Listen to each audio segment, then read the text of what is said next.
og velkommen til Tekstilbanken. I dag vil jeg vise jer, hvordan I kan sy den her lille bitte pung, eller en lille bitte taske, der passer præcis til et hygiejnebind. Det er sådan, at videoen den er delt op i kapitler. Et, hvordan man laver sit eget mønster, og et, hvordan man syr den, vender den og finish. Men god fornøjelse. Når jeg laver den her lille pung, så skal den her klap herinde, den skal være 9,5, og derfra og derned, der skal der være 19 cm. Så det måler jeg lige på mit papir, og den her, den er, jeg tror den er 11, den er 10,5.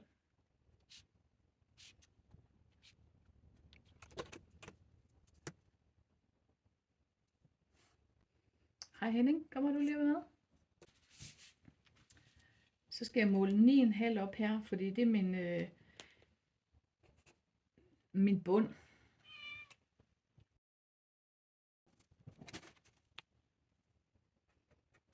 Det er den, der bliver foldet op. Så herfra og derop, der skal jeg 19,5.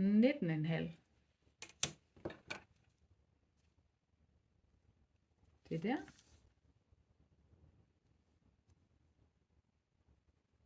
Og det her.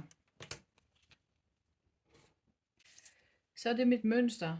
Altså den her, den bliver foldet, men jeg klipper det lige ud i papiret her, så er det helt lidt lettere at se.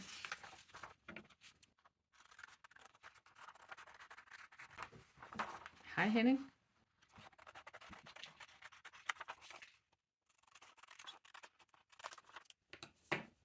Så skal jeg lige huske at skrive på den her, at det er plus søm. Plus søm. Altså søm, der mener jeg sømmerum. Så skal den her, den skal foldes her.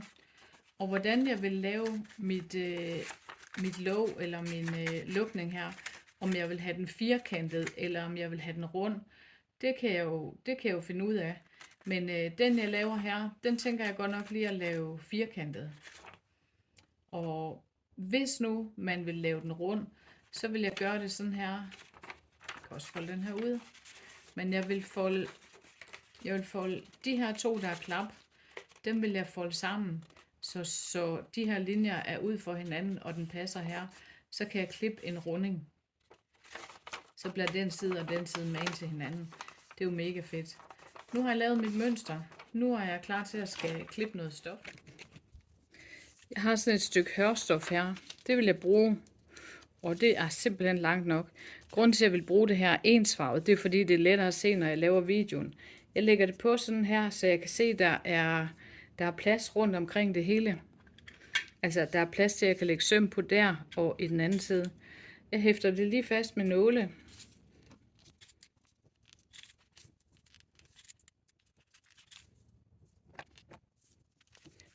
Så sidder det fast med nåle.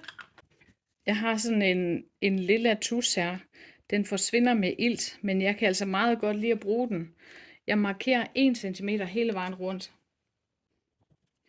Når jeg siger, at den forsvinder med ilt, så betyder det, at noget stof, der er den på i lang tid, og noget andet stof, der er den på i kort tid. Og hvis nu, at man skal have tegnet et eller andet, man skal bruge i længere tid, så lige før den forsvinder, så kan man altså stryge det, så kommer det frem igen. Men når det er væk, så er det altså væk.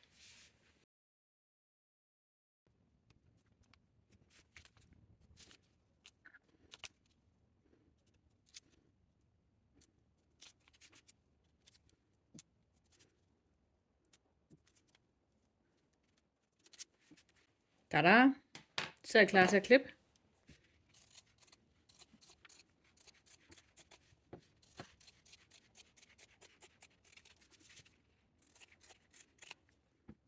I kan måske allerede se nu, den er blevet lidt mere utydelig.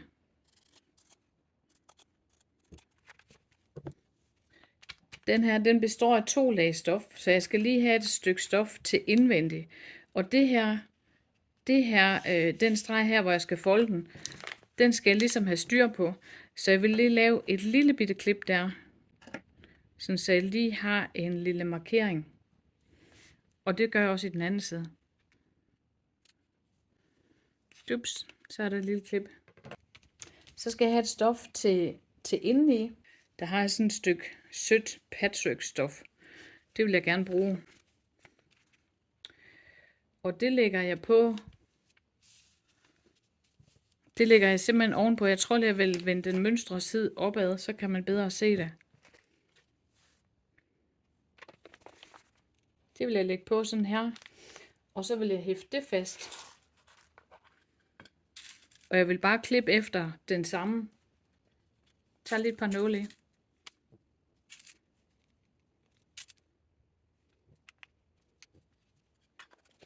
Så kan jeg klippe efter den her.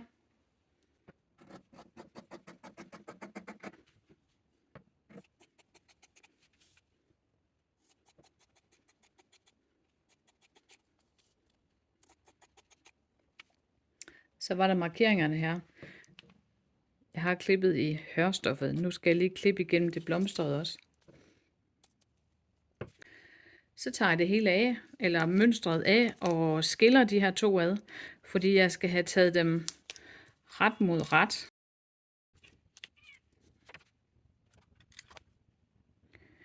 De ligger faktisk ret mod ret. Ned i den ende her, der skal jeg sy et lille stykke her, altså ned i den ende, der skal foldes. Der skal jeg sy et lille stykke der, og et lille stykke her, så jeg har et hul, jeg kan folde ud igen. Altså den her består af 3 små syninger. Så jeg sætter lige nåle i her.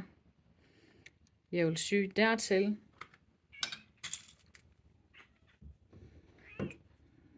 Og jeg vil sy hertil. Nå, nu kommer Henning. Hej med dig, lille Henning. Hej. Men jeg vil altså lade være sådan et sted der, et lille stykke, hvor jeg ikke syr. Jeg starter her og hæfter, når jeg kommer derover, og så går jeg herover igen, starter og jeg hæfter. 2 små syninger. Jeg starter med at sy her og her, og det gør jeg med 1 cm sømmerum.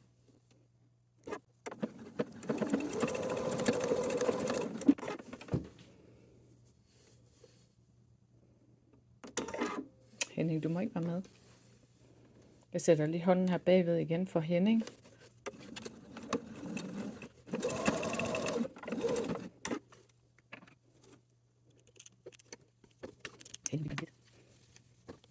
Nu har jeg syet de 2 små stykker. Så skal jeg lige have strøget dem. Altså åbnet sømmen her og strøget dem. Så det gør jeg lige.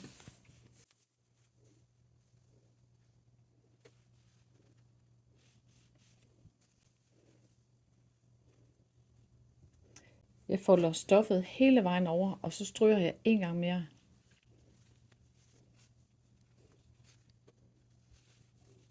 Jeg stryger lige det hele, fordi der er den der lille fold, den generer mig lidt. Sådan her. Så har jeg mit lille bitte hak der. Der folder jeg den. Så har jeg sådan et lille tekstilbankmærke.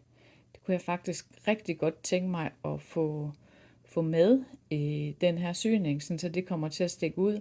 Så det lægger jeg lige herned. Altså det har ikke noget med syprocessen at gøre, det er kun sådan en lille detalje.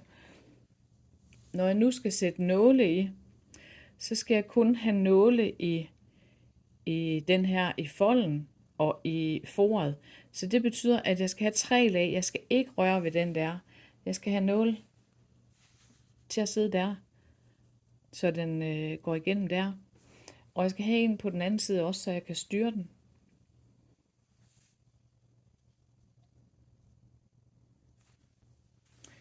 Så kan jeg løfte den her, så mit for ligger helt fint. Men jeg vil gøre noget andet. Jeg vil trække mit forstykke ud og folde den anden vej. Altså, jeg har mit for, der er foldet der, mit lille hak, og så har jeg den her. Den skal foldes mindst ned til folden. Den må gerne gå 1 millimeter udenfor, og nu skal jeg have nåle hele vejen rundt.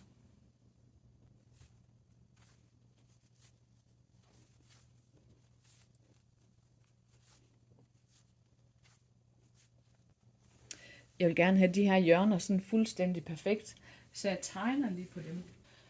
Sådan at når jeg syr hernede fra, at jeg så får stoppet præcist i det hjørne der, og vender og en gang mere. Så jeg tegner lige mit hjørne ind.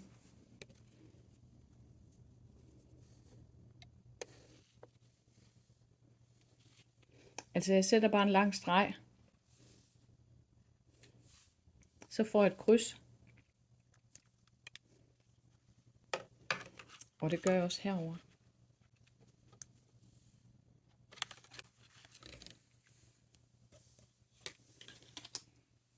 Så har jeg 2 fine krydser. Og det gælder jo kun for den, der er firkantet. Hvis jeg syr den her, så syr jeg jo rundt hele vejen. Det er jo den klap, der bliver her. Så nu syr jeg dernede fra, hen, nålen ned, vender, nålen ned, vender og stopper.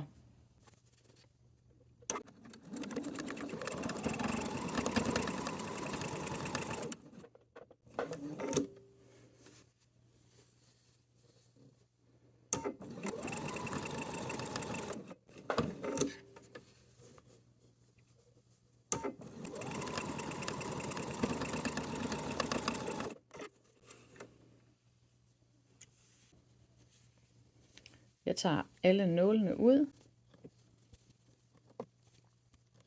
Så har jeg fjernet alle nålene. Hernede, det er nede i bunden, der har jeg jo ganske mange lag. Der klipper jeg skråt, og så klipper jeg halvdelen af det her væk. Heroppe, der klipper jeg skråt. Og ligeledes herovre i den anden side, der og skråt og klip væk der indenunder. Så det gør jeg lige.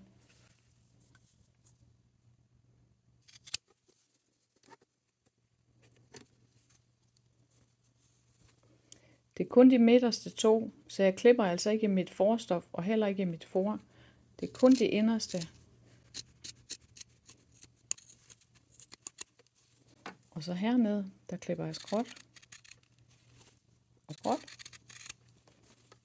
Og der har jeg en nål. Den skal jeg lige se, om jeg kan tage ud, inden jeg klipper. Den er fanget. Så er det igen her, jeg kun skal klippe i de der 2.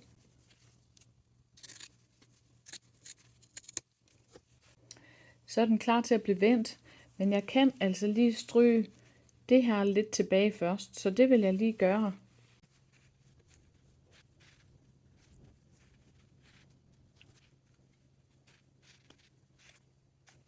Så skal jeg vende den. Så har jeg mit lille hul derinde i bunden. Der skal jeg det hele krænget ud. Så jeg prøver lige at stikke fingeren ind her.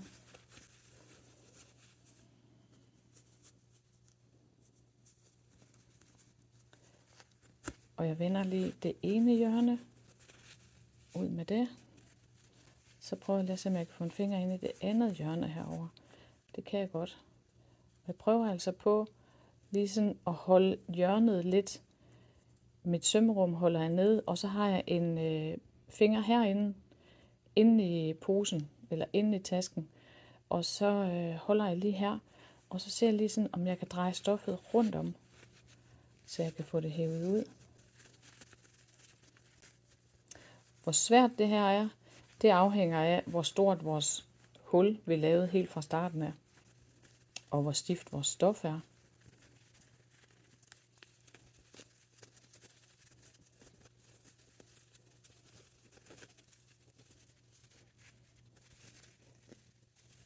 Så skal jeg stryge den igen.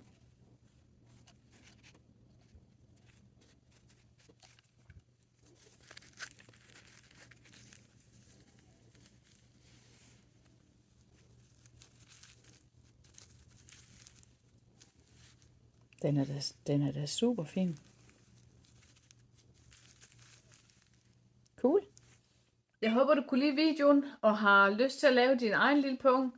Altså her er en, hvor jeg har lavet den rund i klappen. Det synes jeg er meget interessant. Og jeg har en her, hvor jeg har syet sådan en lille bånd på, som man kan sløjfe rundt om. Og det er syet med nede i klappen. Altså når man syr på de 3 sider, så er det der lille bånd syet med. Man kan også hæfte på efterfølgende. Men jeg synes, det er ret interessant, hvordan man kan få sit helt eget udtryk med de her forskellige små punge. Altså, det er jo også en skide god lille gave at give. Jeg synes, det er meget sjovt og meget interessant. Hvis du kunne lide videoen, så giv den et like og tryk abonner. Jeg lover, at jeg laver flere